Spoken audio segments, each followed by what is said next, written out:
வணக்கம், welcome to Vanaja waves channel. நான் தான் உங்கள் மெட்டியோலி லீலா பேசுகிறேன்.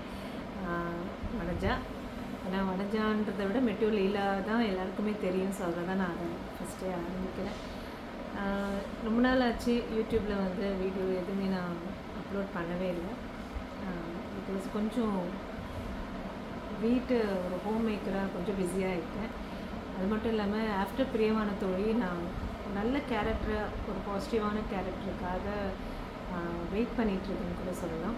சரி, ஓகே, அந்த ஒர்க் ஒரு பக்கம் இருந்தாலும் ஒரு ஹவுஸ் ஒய்ஃபாக ஒரு மதராக நம்ம ஷூட்டிங் பிஸியில் வந்து நிறைய விஷயங்கள் வந்து நம்ம குழந்தைங்கக்கிட்ட வந்து மிஸ் பண்ணி போகணும். ஸோ அது எல்லாமே நான் வந்து இப்போது அதை யூட்டிலைஸ் பண்ணிக்கிறேன். ஸோ ரொம்ப ஹாப்பியாக இருக்குது. அவங்க கூட நிறைய டைம் ஸ்பெண்ட் பண்ணும்போது நிறைய விஷயங்கள் தெரிஞ்சிக்க முடியல அவங்களை பற்றிலாம். ஏன்னா உட்காந்து பேசும்போது தான் வந்து நம்ம அவங்களுக்கு என்னென்ன பிடிக்குன்றதை நம்ம நார்மலாகவே தெரியும். பட் நிறைய விஷயங்கள் அதில் இருக்குன்றதை வந்து நான் ரொம்ப நல்லா தெரிஞ்சுக்கிட்டேன். ஸோ அதெல்லாம் அவங்களுக்கு பண்ணிகிட்ருக்கேன். சேம் அசிஸ்ட் அந்த ஒரு டைம் பீயிங்கில் வந்து நமக்கு பிடிச்சமான விஷயங்களும் இருக்கும்ல. எனக்கு வந்து மோஸ்ட்லி கோவிலுக்கு போகிறது ரொம்ப பிடிக்கும். நிறைய பேருக்கு தெரியும், நிறைய கோவிலுக்கு தான் நான் மோஸ்ட்லி போகிறது. எனக்கு என் கூட ஃப்ரெண்ட்ஸ் எல்லாருக்குமே தெரியும். நிறைய இங்கே உள்ளூரில் கோவிலுக்கு அடிக்கடி போயிட்டு வருது உண்டு. ஆனால் வந்து நமக்கு போக வேணும் அப்படின்னு நிறைய கோவில்கள் இருக்கும். எனக்கு ஒரு ட்ரீமே உண்டு. நிறைய இந்த இந்தியாவில் எல்லாருமே ஒரு கோவிலுக்கு எல்லா போய் பார்க்கணுன்னு ஒரு ஆசை. ஆனால் வந்து அது டைமும் இல்லை. பட் வந்து டைம் கிடைச்சாலும் நமக்கு வந்து பசங்க இன்னும் வளரணும். ஸோ எல்லாமே அந்த கமிட்மெண்ட் இருக்கும். பட் இருந்தாலும் நம்மளால் முடிஞ்சது சில விஷயங்கள் நம்ம திருப்திக்காக சில விஷயங்கள் நம்ம பண்ணலாம். அது ஒன்றும் தப்பு இல்லை. டைம் கிடைக்கும் போது நமக்கு பிடிச்சமான விஷயங்களும் நம்ம கோயிலுக்கு போகிறது பிடிக்குதா, ஸோ அதில் நமக்கு பிடிச்சமான சில விஷயங்கள் பண்ணிக்கலாம் இல்லையா. அந்த மாதிரி தான் இப்போது கொஞ்ச நாள் இந்த டைமில் வந்து நான் நிறைய கோயிலுக்கெல்லாம் போயிட்டுருக்கேன். எனக்கு சித்தர்கள் வழிபாடு ரொம்ப பிடிக்கும். நான் கல்யாணத்துக்கு முன்னாடி எங்கள் வீட்டில் நிறைய சித்தர்கள் வந்து ஃபோட்டோஸ் எல்லாம் அவங்கள பற்றி நிறைய படிச்சிருக்கேன். கொல்லிமலைக்கு இருக்கேன். ஸோ அந்த மாதிரி வந்து அந்த தேடல்கள் எல்லாம் எனக்கு ரொம்ப பிடிக்கும். அதனால் வந்து அதை பற்றின விஷயங்களும் ஷேர் பண்ணணும்னு இருக்கேன். அது கூட சீக்கிரம் வந்து அந்த தேடல் ஆரம்பிக்கும் போது கண்டிப்பாக அந்த இது உங்களுக்கு நான் பகிர்ந்துப்பேன். சரி, இப்போ வந்து நான் எதுக்கு இந்த அப்படின்னா, ஆறுபடை வீடு எல்லோரும் வந்து முருகர் கோவில் ஆறுபடை வீடும் பார்த்துருப்பாங்க. நான் வந்து 2-3 தான் பார்த்துருக்கேன். அதுவும் எப்படின்னா, ஷூட்டிங் டைமில் அங்கே போனதுக்கப்புறம் அப்படி ஒரு அவசரமாக போய் பார்த்துட்டு அப்படியே அவசரமாக அறக்க பறக்க சாமியை கும்பிட்டுட்டு அது ஒரு டைம் இருக்கும்ல, அப்படியே தான் வந்து பார்த்துருக்கேன். அதுவும் வந்து என்னென்னா, எப்படி சொல்கிறது, நம்ம அந்த டைமில் பார்த்துருக்கோம். அந்த அறக்க பறக்க பார்த்ததில் வந்து நம்ம இது பார்த்தோமான்னு இப்போ வந்து நான் யோசிக்கும் போது நம்ம ரொம்ப டைம் இல்லாமல் நம்ம ஷூட்டிங் இதில் அப்படியே ஓடிடுச்சுல்ல அப்படின்னு நினச்சிட்டு இருந்தேன். ஸோ அதனால் வந்து சரி, மறுபடியும் வந்து சில கோவிலுக்கெல்லாம் போகணுன்னு ஆசை. ஆறுபடை வீடு வந்து எனக்கு ரொம்பவே ஆசை ஆஃப்டர் டைம் பார்க்கணுன்னு. பட் டைம் கிடைக்கல. ஆனால் இப்போ வந்து நான் ஃபஸ்ட்டு வந்து ஒரு கோவில் போகலாம் அப்படின்னு வந்து நான் நினச்சிருக்கேன்னா இப்போ கிளம்ப போகிறேன். ஏன்னா வந்து இந்த கோவில் வந்து திருத்தணி, அதாவது திருத்தணிகை அப்படின்றதான் திருத்தணின்னு இருக்குது இல்லையா. இன்னொன்று, நான் வந்து இந்த ஆறுபடை வீடு பற்றி ஒரு புக்கு வந்து நான் திருவண்ணாமலைக்கு போகும்போது அங்கே என் ஹஸ்பண்ட் எனக்கு கிஃப்ட் பண்ணாங்க. இதில் வந்து நான் படிக்க வந்து ரொம்ப இன்ட்ரெஸ்டிங்காக இருக்குது.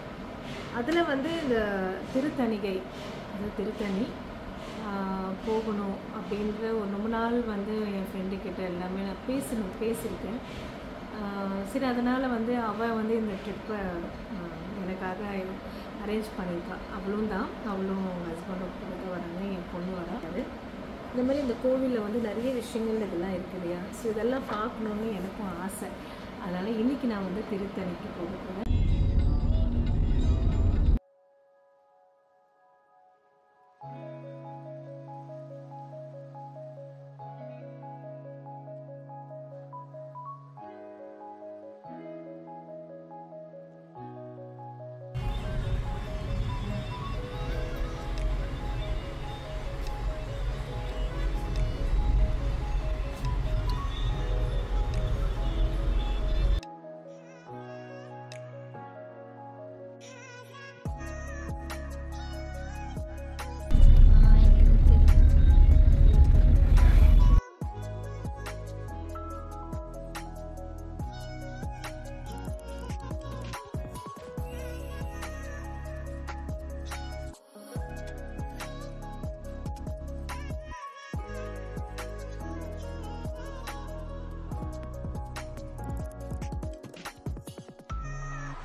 இந்த முருகர் ஃபோட்டோ என் ஃப்ரெண்டு எனக்கு வாங்கி கொடுத்தா.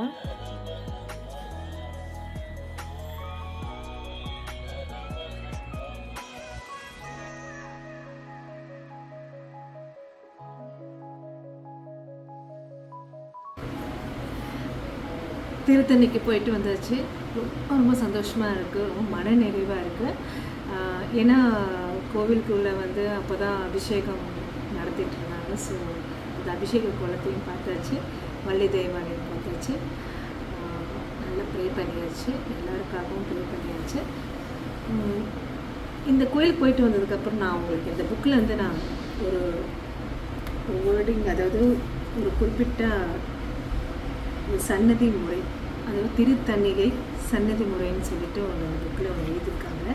அது உங்ககிட்ட இந்த நேரத்தில் படித்து காட்டணும்னு நான் ஆசைப்பட்றேன். அப்புறம் வந்து இதுதான் என் புக் மார்க். இந்த புக் மார்க் வந்து என் பொண்ணு எனக்காக செஞ்சு கொடுத்தா. அழகாக திடீர்னு வந்து அம்மா நீ புக்கு அப்பப்போ பேப்பர் வந்து இது மடித்து வைக்கிறது இதெல்லாம் பண்ணியிருந்தேன். அப்புறம் அவள் தான் எனக்கு வந்து உனக்கு பிடிச்ச முருகரோட இதுமாதிரி நான் செஞ்சு கொடுக்குறேன்ட்டு இன்னும் சர்ப்ரைஸாக பண்ணி கொடுத்தா. அழகாக பண்ணியிருக்காங்க, பிடிச்சிருக்குங்களா? சரி, நான் அது முருகரோட சந்நிதி முறையை நான் படிக்கிறேன். எந்நாளும் உன் கழல் நாடவும், எந்நாளும் உன் புகழ் பாடவும், எந்நாளும் உன் எழில் நோக்கவும், எந்நாளும் உன் கதை கேட்கவும், எந்நாளும் உன் பணி செய்யவும், எளியேன் தனக்கு அருள் செய்குவாய், மின்னால் உமை தரு மைந்தனே வேலாயுதம் வேலாயுதம். எவ்வளோ அழகாக எழுதியிருக்காங்கன்னு. இந்த மாதிரி வந்து முருகத்தை வந்து நம்ம நிறைய புக்ஸு படிக்க நிறைய விஷயங்கள் நமக்கு தெரியுது. ஸோ எனக்கு டைம் கிடைக்கும்போது படிக்கும்போது தான் நிறைய நான் இப்போ தான் படிச்சுட்ருக்கேன். ஸோ மீண்டும் இந்த மாதிரி நிறைய கோவில்கள் போகும்போதும் சரி, இந்த மாதிரி சித்தர்கள் தேடல் சொன்னேன் இல்லையா, அதுவுமே நான் கூடிய சீக்கிரம் ஆரம்பிக்கணும்னு பார்க்குறேன். ஸோ அந்த வீடியோவாக இருந்தாலும் சரி உங்களுக்கு நான் கண்டிப்பாக ஷேர் பண்ணுறேன். இந்த வீடியோ பிடிச்சிருந்தா கண்டிப்பாக லைக் பண்ணுங்கள், சப்போர்ட் பண்ணுங்கள், ஃபாலோ பண்ணுங்கள், சப்ஸ்கிரைப் பண்ணுங்கள். ரொம்ப ரொம்ப நன்றி.